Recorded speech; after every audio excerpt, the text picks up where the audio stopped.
வணக்கம் மாணவர்களே. இன்று நம்ம அடுத்த அதிகாரத்தை பார்க்க போறோம். கொல்லாமை அப்படிங்கிற அதிகாரத்தில் இருந்த ஒரே ஒரு குறள் மட்டும் மாணவர்களாக எங்களுக்கு கொடுத்திருக்கிறாங்க. இதனுடைய பொருள் விளக்கம் என்ன அப்படிங்கிறதையும் குறள் என்ன அப்படிங்கிறதையும் நம்ம பார்க்கலாம். பகுத்துண்டு வல்லுயிர் ஓம்புதல் நூலோர் தொகுத்தவற்றுள் எல்லாம் தலை. மீண்டும் ஒரு முறை. பகுத்துண்டு வல்லுயிர் ஓம்புதல் நூலோர் தொகுத்தவற்றுள் எல்லாம் தலை.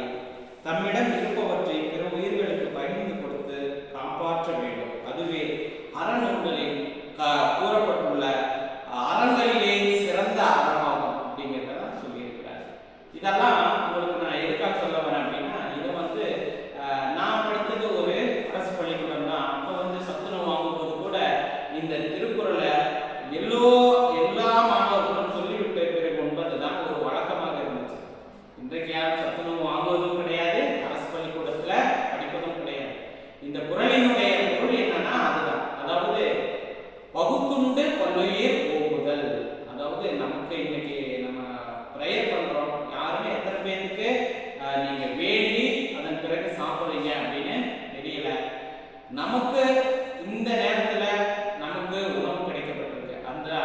அதற்காக நம்ம என்ன பண்ணணும், இறைவனுக்கு ஒரு நன்றி சொல்லணும். ஏன்னா இதே நேரத்துல பசிதான் கொடுமையிலும் மிக பெரிய கொடுமை அப்படின்னு சொல்லுவாங்க. அப்ப பசியால வாழக்கூடிய எத்தனையோ நபர்கள் இன்னும் சாப்பிடாமல் இருக்கிறார்கள். அப்பேற்பட்ட நிலைமையிலும் கூட நமக்கு அதாவது சாப்பிட உணவு கிடைத்திருக்கு அப்படிங்கிறத நம்ம நினைவு ஒரு வகையில நம்ம இருக்கணும் அப்படிங்கிறதுக்காக நாம படிச்ச காலத்துல அந்த பொருளை சொன்னோம்.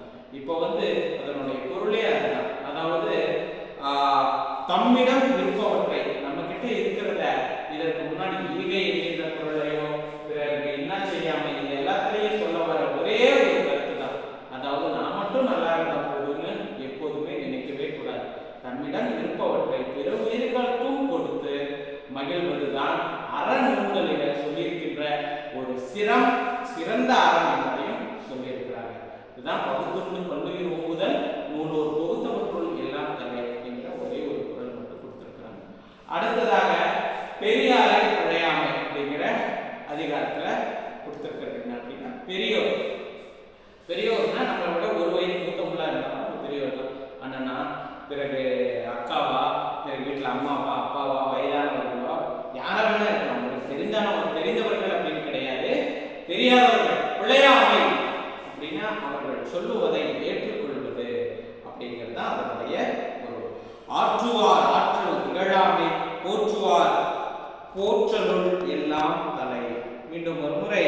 ஆற்றுவார் ஆற்றல் இகழாமை போற்றுவார் போற்றலுள் எல்லாம் தலை.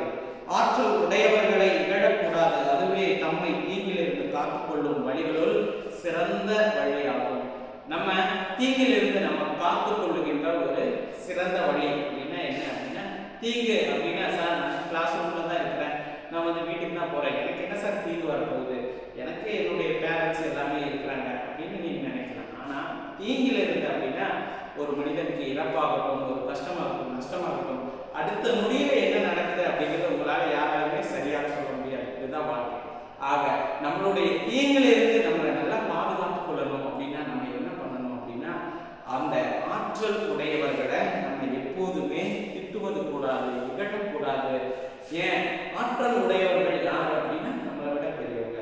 அதுதான் இதுக்கு முன்னாடியே சொன்ன. பெரியோர்கள் அப்படின்னா ரொம்ப வயசானவங்க அப்படின்னு நினைச்சுக்காதீங்க. உங்களை விட ஒரு வருஷம் மூத்தவங்களாக இருந்தாலும் அவங்க எப்போதுமே பெரியவர்கள் தான். ஏன்னா உங்களுக்கு முன்னாடியே அவங்க இந்த உலகத்தை பார்த்துருக்கிறாங்க அப்படிங்கிறது ஒரு முக்கியமான ஒரு விஷயமே அவங்களுக்கு போகும். ஆக ஆற்றல் உடையவர்கள் அந்த பெரியவர்களை நீங்கள் இகழக்கூடாது. சரி, இதெல்லாம் ஒரு அட்வைஸா, இதெல்லாம் சொல்லிட்டு இருக்கான் பாரு அப்படின்னு நம்ம எத்தனையோ பேர் சொல்லுவோம்.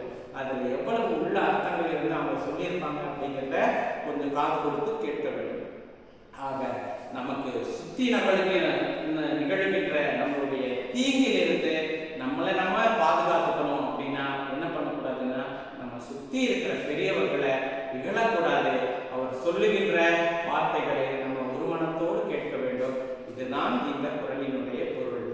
ஆற்றுவார் ஆற்றல் இகழாமை போற்றுவார் போற்றலுள் எல்லாம் தலை. அதாவது நம்மை சுத்தி நடக்கின்ற தீங்கில் இருந்து நம்மை காத்துக் கொள்வதற்கான ஒரு சிறந்த வழி என்ன அப்படின்னா, நம்ம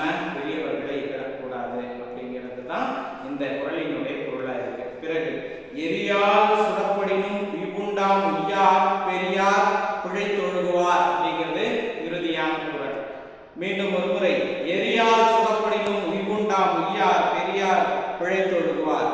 அதாவது இந்த குறளை என்ன சொல்ல வராங்க அப்படின்னா, ஒரு தீயினால் சுடப்படினும் கூட, ஒரு தீயே நம்ம மேல பட்டு நம்ம எரிஞ்சிருந்தா கூட அதிலிருந்து கூட நம்ம என்ன பண்ணிடலாம், பிழைத்து வெளியே வர முடியும். ஆனா பெரியவர்களுக்கு தீங்கு செய்தவர்கள் தப்பவே முடியாது. நம்ம வீட்டுல சொல்லுவாங்க, ஐயோ பாட்டி தாத்தாவோட சாபத்தை வாங்கிட்டியா, பெரியவங்களுடைய சாபத்தை பார்த்துட்டியா, சாப விடாதீங்க.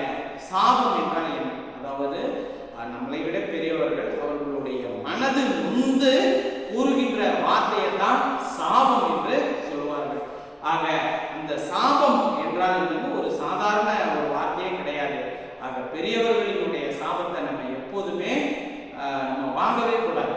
என்ன சொல்ல வர்றார் வள்ளுவர்? அதாவது தீயினால் சுடப்படினும் கூட நீ என்ன பண்ணிடலாம், கழிச்சு வந்துடலாம், நல்லபடியே இருந்துடலாம். ஆனா பெரியவர்களுக்கு தீங்கு செய்தால் அந்த பாவத்தில் இருந்து நீ தப்பவே முடியாது அப்படிங்கிற ஒரு அருமையான ஒரு குறளையும்